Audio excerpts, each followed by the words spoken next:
और ब्रेक के बाद एक बार फिर से स्वागत है आप सभी का। देश दुनिया की तमाम खबरों के साथ बुलेटिन की शुरुआत करेंगे। कर्नाटक के दौरे पर है प्रधानमंत्री नरेंद्र मोदी, जहां पर चुनावी जनसभा को उन्होंने संबोधित किया और जय बजरंगबली के नारे के साथ उन्होंने अपने भाषण की शुरुआत की।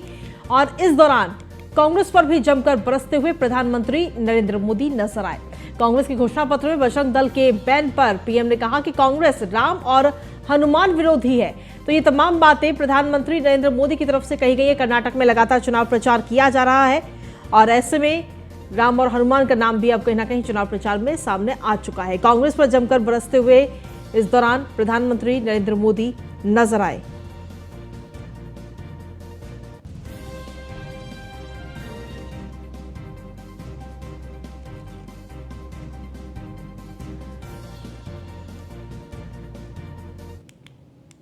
और चलिए खबरों में आगे बढ़ेंगे। अगली खबर दिल्ली से, जहां पर जंतर मंतर पर पहलवानों का धरना लगातार जारी है। डब्ल्यूएफआई अध्यक्ष ब्रजभूषण शरण सिंह की गिरफ्तारी की मांग लगातार पहलवानों की तरफ से की जा रही है। पहलवानों के धरने को कई राजनीतिक दलों का भी समर्थन कहीं ना कहीं इस वक्त मिलता हुआ नजर आ रहा है। कुश्ती पहलवानों का धरना और प्रदर्शन पिछले 11 दिनों से लगातार जारी है।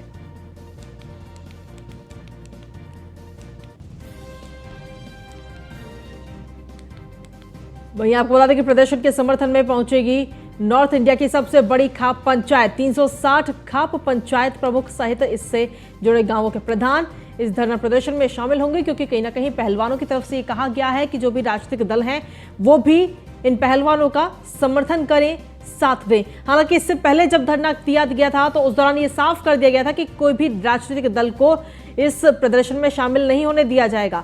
लेकिन अब कहीं ना कहीं खुद ही इनवाइट किया गया है कि राजनीतिक दलों की तरफ से सपोर्ट मांगा गया है और अब एक और बड़ा सपोर्ट कहीं ना कहीं इन पहलवानों को मिलने जा रहा है।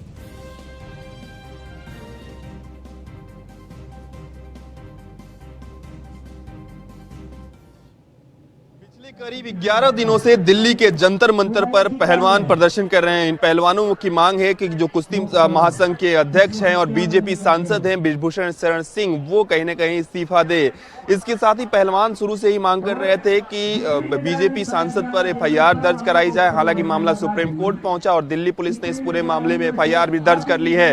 इन पहलवानों को राजनीतिक समर्थन भी मिल रहा है। तमाम जो नेता है वो लगातार यहाँ पे पहुंच रहे हैं और इन पहलवानों के साथ कंधे में कंधे मिलाकर खड़े होते हुए नजर आ रहे हैं। इन नेताओं में बात करें तो प्रियंका गांधी के अलावा जयंत चौधरी, पप्पू यादव सहित तमाम ऐसे जो दिग्गज चेहरे हैं, चाहे सलाल मलिक जो कि जम्मू कश्मीर के पूर्व राज्यपाल है, उन्होंने भी इनका समर्थन किया। दिल्ली के मुख्यमंत्री अरविंद केजरीवाल तक ने इन पहलवानों का समर्थन किया है।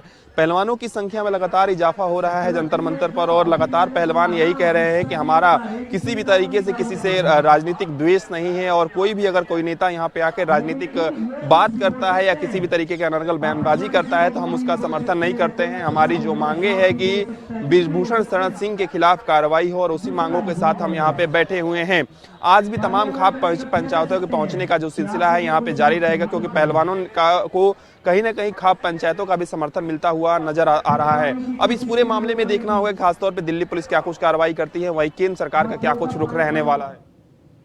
और इसी पर ताजा जानकारी देने के लिए पीयूष तिवारी हमारे संवाददाता इस वक्त जुड़ रहे, सीधा उन्हीं का रुख करते हैं। पीयूष, क्या कुछ ताजा अपडेट इस वक्त मिल रही है? क्योंकि देखिए, इससे पहले जब पहलवानों की तरफ से प्रदर्शन किया गया था तो सीधे तौर पर यह मनाही ही थी कि कोई भी राजनीतिक दल को अपना मंच नहीं दिया जाएगा। लेकिन इस बार पहलवानों ने खुद ही पहल की और राजनीतिक दलों का सपोर्ट मांगा है।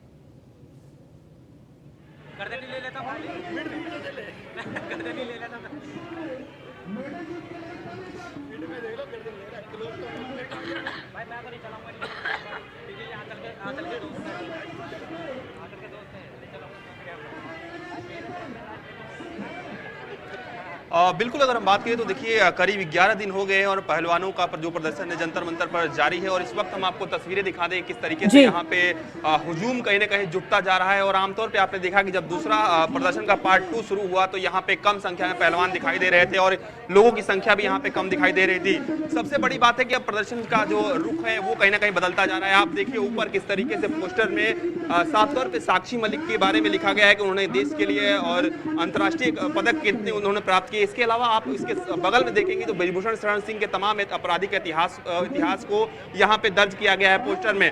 तमन ठाकुर की बात करें वो भी यहाँ पे पहुंची हुई है। इसके साथ ही अगर हम बात करें तो जो दिल्ली सरकार में मंत्री है गोपाल राय, वो यहाँ पे पहुंचे हुए हैं और यहाँ पे पहलवानों का समर्थन कहीं ना कहीं कर रहे हैं। आप तस्वीरों में देखिए किस तरीके से यहाँ पे जो अलग अलग लोग हैं, जो राजनेता हैं, वो कहीं ना कहीं यहाँ पहुंच रहे हैं। इससे पहले अगर हम बात करें तो देखिए इस राजनीतिक रंग देने की कई नेता कोशिश कर चुके हैं। पप्पू यादव की बात करें, यहाँ पे पहुंचते हैं और कहीं ना कहीं उत्तर प्रदेश के मुख्यमंत्री योगी आदित्यनाथ तक का जिक्र करते हैं। तो निश्चित रूप से पहलवानों के प्रदर्शन को राजनीतिकरण करने की भी कोशिश नेताओं द्वारा की जा रही है और इसी बात का जिक्र पहलवान लगातार कर रहे हैं। पहलवान कह रहे हैं कि हम किसी भी तरीके से नहीं चाहते हैं कि इस प्रदर्शन का राजनीतिकरण हो और किसी भी तरीके से अगर कोई राजनेता इस तरीके के अनर्गल बयानबाजी करता है। चलिए ठीक है पीयूष, आपके पास वापस आएंगे। इसी बीच बड़ी खबर का सीधे रुख कर लेते हैं। बड़ी खबर इस वक्त आ रही है गाजियाबाद से, जहां पर क्रॉसिंग रिपब्लिक में एक बड़ा हादसा होते होते टल गया है। आपको बता दें कि आईजीएल की गैस पाइपलाइन में अचानक से ये आग लग गई और अग्निशमन विभाग और आईजीएल की टीम हालांकि वहां मौके पर पहुंची तुरंत ही और इस आग पर काबू पाया गया।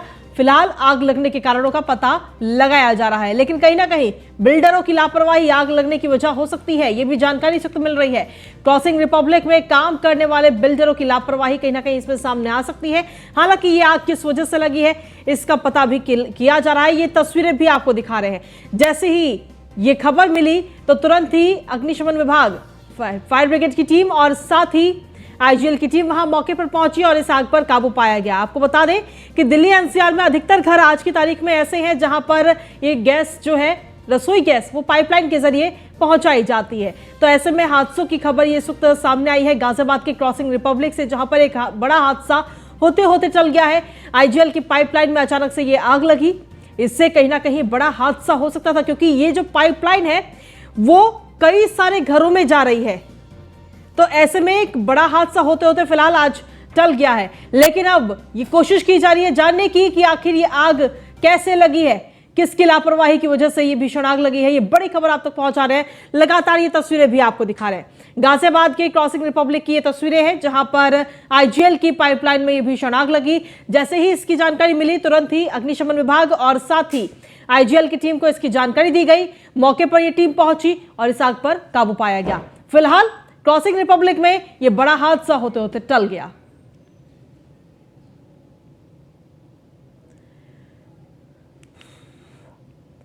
तो ये बड़ी खबर आप तक पहुंचा रहे हैं, लगातार तस्वीरें भी आपको दिखा रहे हैं। आईजीएल पाइपलाइन में अचानक से ये भीषण आग लगी। हालांकि तुरंत ही फायर ब्रिगेड की टीम को और आईजीएल की टीम को इसकी जानकारी दी गई और दोनों टीमें वहां मौके पर पहुंची और इस आग पर काबू पाया गया। जो मेन कनेक्शन था सबसे पहले उसे बंद किया गया जिससे कि आग और ना बढ़े, लेकिन अगर इस पर समय रहते ध्यान नहीं दिया जाता तो कहीं ना कहीं ये आग और विकराल रूप धारण कर सकती थी, क्योंकि आईजीएल की पाइपलाइन जहां पर ये आग लगी उसके बाद में ये पाइपलाइन कई सारे घरों में जा रही है। तो अगर ये आग बढ़ती तो कई सारे घरों को अपनी चपेट में ये आग ले सकती थी। हालांकि समय रहते ही इसकी जानकारी जैसे ही मिली टीम को, तुरंत ही टीम की तरफ से वहां पहुंचा गया और इस भीषण आग पर काबू पाया गया। और अब ये को जानने की कोशिश की जा रही है कि ये आग आखिर किस वजह से लगी है, ताकि ये लापरवाही दोबारा सामने ना आए। दिल्ली एनसीआर की अगर बात करें तो कई सारे ऐसे घर हैं जहां पर रसोई गैस इन पाइपलाइन के जरिए पहुंचाई जाती है। तो ऐसे में फिलहाल क्रॉसिंग रिपब्लिक में ये बड़ा हादसा होते होते चल गया है। अचानक से आईजीएल की जो पाइपलाइन है उसमें आग लगी। जानकारी तुरंत आईजीएल की टीम को और फायर ब्रिगेड की टीम को दी गई।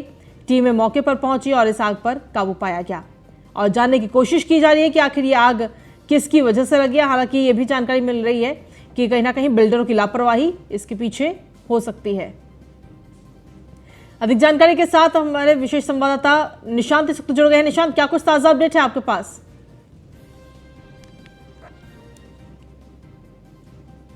और जो आईजीएल के जो गैस लीक होने की वजह से ये हादसा टला है और कहीं ना कहीं मौके पर फायर की गाड़ियां पहुंची हैं। पूरी तरीके से उस पर काबू पाया गया, रेस्क्यू चलाया गया है। हालांकि देखा जाए जिस तरीके से कहीं ना कहीं सूत्रों से ये जानकारी मिल रही है, जो बिल्डर हैं वो कहीं ना कहीं उनकी लापरवाही देखी जा रही है।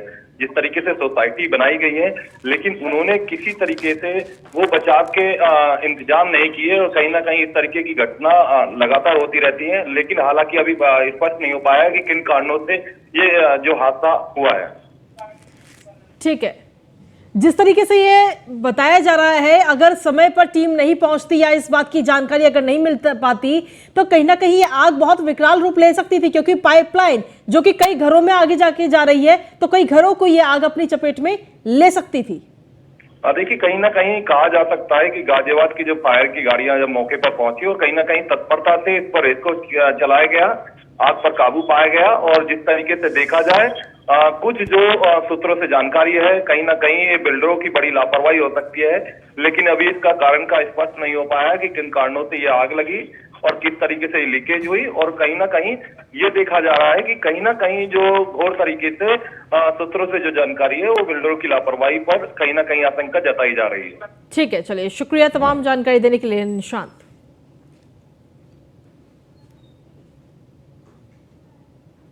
तो आपको बता दें कि बिल्डरों की लापरवाही से आग लगने की वजह कहीं ना कहीं सामने आ सकती है। क्रॉसिंग रिपब्लिक में काम करने वाले बिल्डरों की ये लापरवाही हो सकती है। फिलहाल इस मामले में जांच लगातार की जा रही है कि आखिर ये आग किस वजह से लगी, किन कारणों से लगी। पर अगर समय रहते इस आग पर काबू नहीं पाया जाता तो कहीं ना कहीं एक बड़ा हादसा आज सामने आ सकता था, क्योंकि ये आग बढ़ते बढ़ते कई घरों को अपनी चपेट में ले लेती।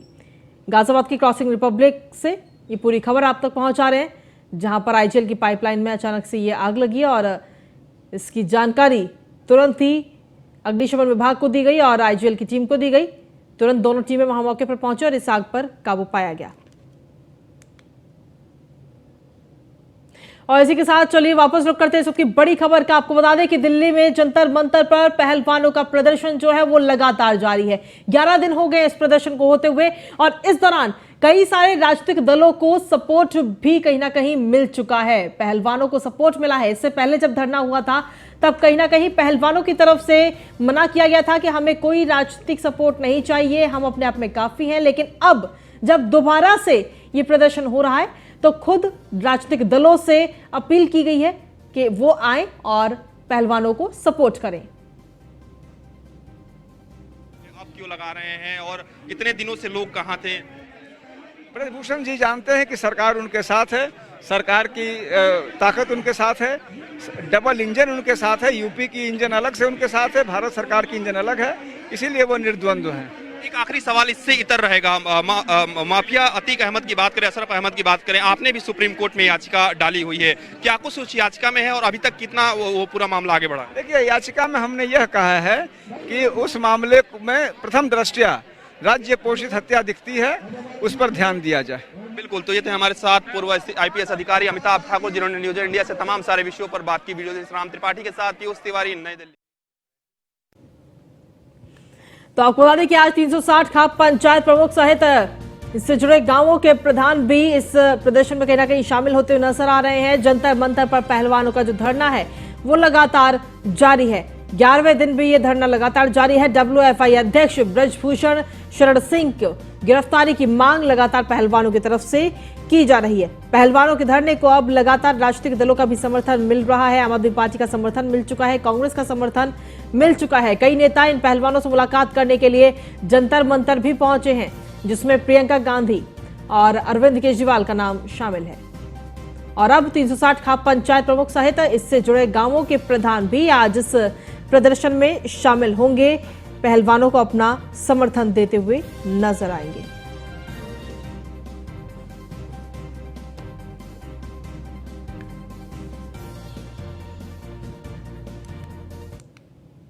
और चलिए खबरों में आगे बढ़ेंगे, बात करेंगे अब दिल्ली की, जहां पर पूर्व आईपीएस अधिकारी अमिताभ ठाकुर जंतर मंतर पहुंचे हैं।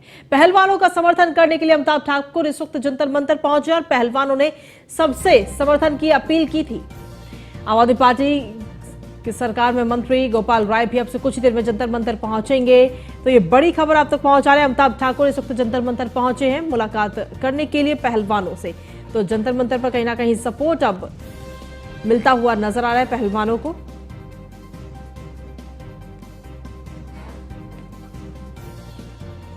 तो पूर्व आईपीएस अधिकारी अमिताभ ठाकुर का समर्थन भी इन पहलवानों को आज मिल चुका है। इसके अलावा आपको बता दें कि अब से कुछ ही देर में गोपाल राय भी जंतर मंतर पहुंचेंगे पहलवानों से मुलाकात करने के लिए, अपना समर्थन पहलवानों को देने के लिए।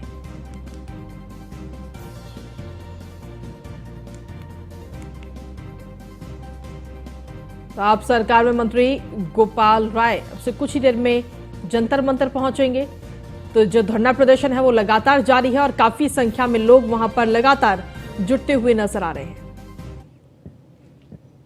और अगली महत्वपूर्ण खबर भी दिल्ली से ही। आपको बता दें कि जंतर मंतर पर पहलवानों के प्रदर्शन के मामले में रेसलर्स की याचिका पर कल सुप्रीम कोर्ट में सुनवाई होनी है। सुप्रीम कोर्ट में अब कल ये सुनवाई होगी। ये बड़ी खबर आप तक पहुंचा रहे हैं। रेसलर्स की तरफ से ये याचिका लगाई गई और इस याचिका पर सुप्रीम कोर्ट में कल सुनवाई होनी है। देखना होगा कि सुप्रीम कोर्ट इस मामले में कैसे सुनवाई करते हुए क्या फैसला देता है, ये आने वाला वक्त बताएगा। लेकिन फिलहाल ये जो पूरा मामला है वो सुप्रीम कोर्ट पहुंच चुका है। रेसलर्स की याचिका पर कल सुप्रीम कोर्ट में ये अहम सुनवाई होनी है। ये बड़ी खबर आप तक पहुंचा रहे हैं। सुप्रीम कोर्ट में कल ये अहम सुनवाई होगी। आपको बता दें कि पहलवान लगातार जंतर मंतर पर बैठ करके प्रदर्शन कर रहे हैं। 11 दिन हो चुके हैं और राजनीतिक दलों का समर्थन भी कहीं ना कहीं इन पहलवानों को इन दिनों मिलता हुआ नजर आ रहा है, जिसमें आम आदमी पार्टी और कांग्रेस का पूरा समर्थन इन पहलवानों को मिल चुका है और बाकी और भी कई अन्य दल लगातार समर्थन इन पहलवानों का कर रहे हैं। तो जंतर मंतर पर पहलवानों का जो प्रदर्शन है वो लगातार जारी है। 11 दिन हो चुके हैं प्रदर्शन करते हुए और अब रेसलर्स की जो याचिका है उस पर सुप्रीम कोर्ट में कल सुनवाई होनी है। इसी के साथ खबरों में आगे बढ़ेंगे। अगली खबर का रुख कर लेते हैं दिल्ली से ही, जहां पर जोशीमठ को लेकर आज दिल्ली में अहम बैठक होने जा रही है। एनडीएमए के अपर सचिव की अध्यक्षता में यह बैठक है, जहां पीडीएनए वैज्ञानिक संस्थाओं के विशेषज्ञ मौजूद रहेंगे। इस बैठक में उत्तराखंड से संबंधित अधिकारियों को भी बुलाया गया है। उत्तराखंड की तरफ से सचिव आपदा प्रबंधन शामिल होंगे इस बैठक में। और सीधे तौर पर देखा जाए तो इस बैठक में राहत पैकेज को लेकर चर्चा होगी कि आखिर केंद्र की तरफ से कितना राहत पैकेज जोशीमठ के लिए उत्तराखंड को दिया जाए। तो ऐसे में देखना होगा कि कितने राहत पैकेज दिया जाता है। जोशीमठ में जो आपदा आई उसको लेकर कितना राहत मिलती है उत्तराखंड सरकार को, ये देखने वाली बात होगी। फिलहाल आज इसको लेकर के काफी अहम ये बैठक होने जा रही है।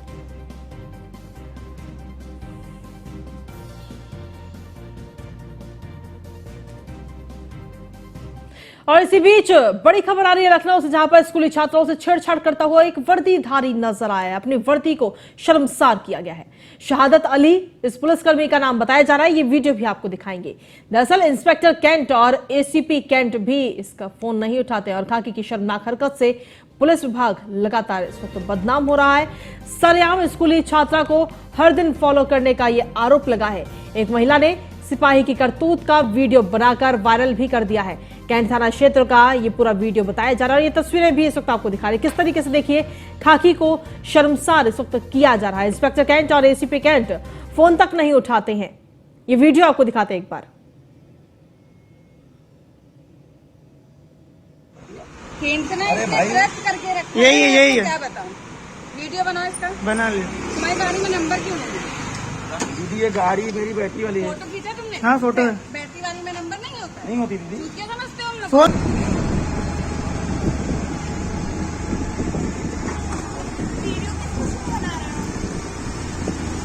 आप कौन भाई साहब? जानते हैं आप उनको? आपके बच्चे के साथ पढ़ती है? एक सेकंड रुकिए, गाड़ी इधर साइड आइए। आपके बच्चे के साथ पढ़ती है? ये केंद्रीय जन्म पड़ती है। अरे भाई करके रखा यही है क्या बताऊं। वीडियो बनाओ इसका, बना लिया। तुम्हारी गाड़ी में नंबर क्यों नहीं है? दीदी ये गाड़ी मेरी बैटरी वाली है। फोटो खींचा तुमने? हाँ फोटो है। बैटरी वाली में नंबर नहीं होता? नहीं होती दीदी। क्या समझते हो हम लोग? फोन तो देखिए ये जो वीडियो, तो देखा आपने किस तरीके से ये पुलिसकर्मी जानते हैं आप उनको? उस छात्रा को लगातार फॉलो कर रहा है, उससे बात कर रहा है। इतनी देर में एक महिला जब वहां मौके पर पहुंचती है तो वो तमाम सवाल कर रही है, लेकिन उनके कोई खास जवाब इस पुलिसकर्मी की तरफ से नहीं दिए गए। कैंट थाना क्षेत्र का ये पूरा वीडियो इस वक्त बताया जा रहा है। ये वीडियो काफी जमकर वायरल हो रहा है, लेकिन ये वीडियो कहीं ना कहीं पुलिस पर तमाम सवाल उठा रहा है। वर्दी को भी शर्मसार युवक इस पुलिसकर्मी ने किया है।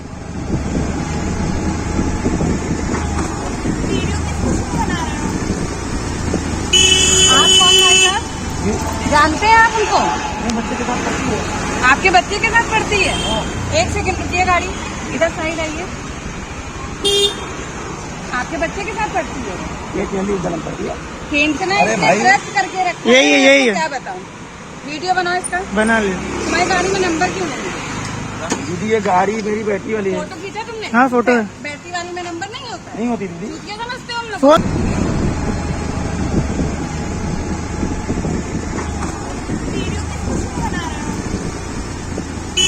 आप कौन भाई साहब? जानते हैं आप उनको? बच्चे के साथ करती है। आपके बच्चे के साथ पढ़ती है? एक सेकंड रुकिए, गाड़ी इधर साइड आइए। और इसी के साथ चलिए अगली खबर का रुख कर लेते हैं दिल्ली से, जहां पर कांग्रेस महासचिव प्रियंका गांधी आज कर्नाटक में चुनाव प्रचार करती हुई नजर आएंगी। प्रियंका गांधी 2 जनसभाओं को संबोधित करेंगी। वहीं जनसभा को संबोधित करने के बाद प्रियंका गांधी रोड शो भी आज करेंगी। गुलबर्गा में शाम 5:15 बजे प्रियंका गांधी का ये रोड शो होगा। तो चुनाव प्रचार करती हुई प्रियंका गांधी इस वक्त नजर आ रही हैं। कर्नाटक में ये चुनाव प्रचार किया जाएगा। और इसी बीच बड़ी खबर दिल्ली से, जहां पर आपराधिक गैंग से जुड़े लोगों पर दिल्ली पुलिस का एक्शन लगातार जारी है। पुलिस की 20 से ज्यादा ठिकानों पर ये छापेमारी की है। पुलिस ने छापेमारी में दिल्ली पुलिस के वरिष्ठ अधिकारी भी इस वक्त मौजूद हैं। दिल्ली पुलिस ने भारी मात्रा में हथियार भी बरामद किए हैं। ये बड़ी खबर आप तक पहुंचा रहे हैं।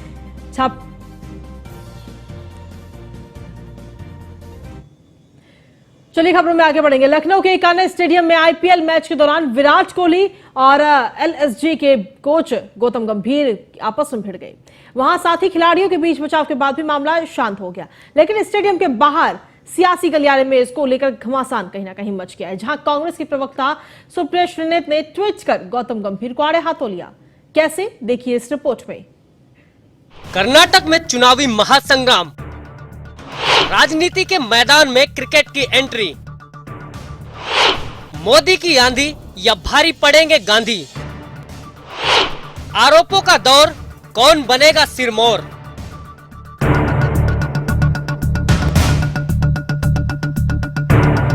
कर्नाटक विधानसभा चुनाव की तारीखें जैसे जैसे नजदीक आ रही हैं, वैसे वैसे चुनावी अखाड़े में सियासी दांवपेच का खेल शुरू हो गया है।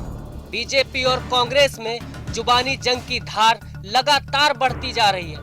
आरोप और प्रत्यारोप की झड़ी लगी हुई है।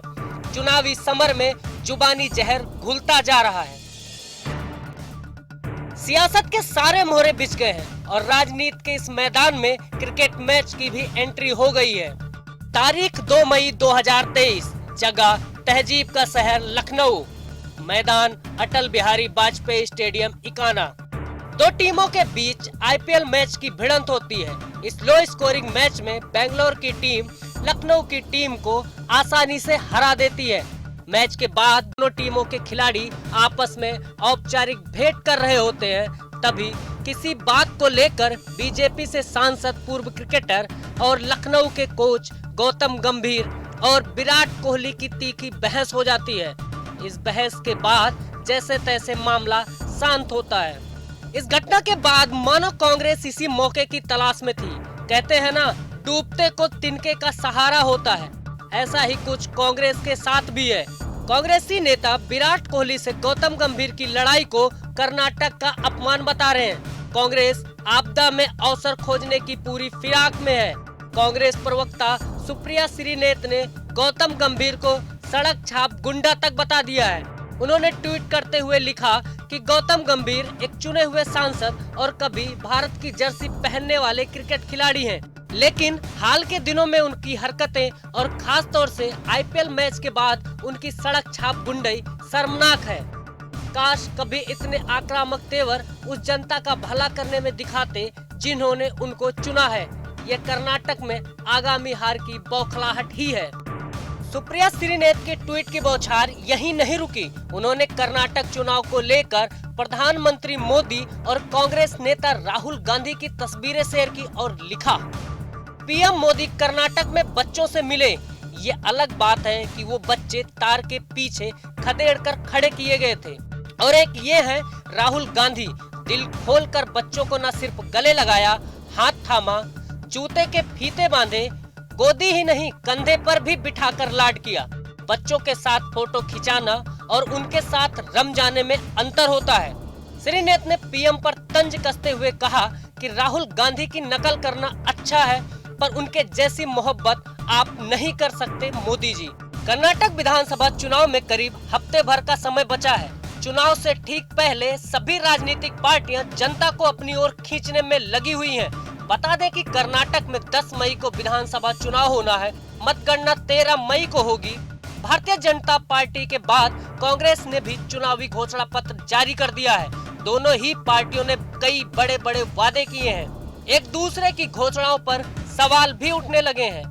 भाजपा अपने घोषणा पत्र को प्रजाध्वनि का नाम दिया है, वहीं कांग्रेस ने अपने चुनावी वादे को संकल्प पत्र का नाम दिया है। अब ऐसे में देखना होगा कि जनता किसको कर्नाटक का ताज सौंपेगी और कौन 5 साल का वनवास झेलेगा। जुबानी जंग का रंग किस पर भारी पड़ेगा, इस सभी सवालों का जवाब 13 मई को मिल जाएगा। Bureau report, news 1 India.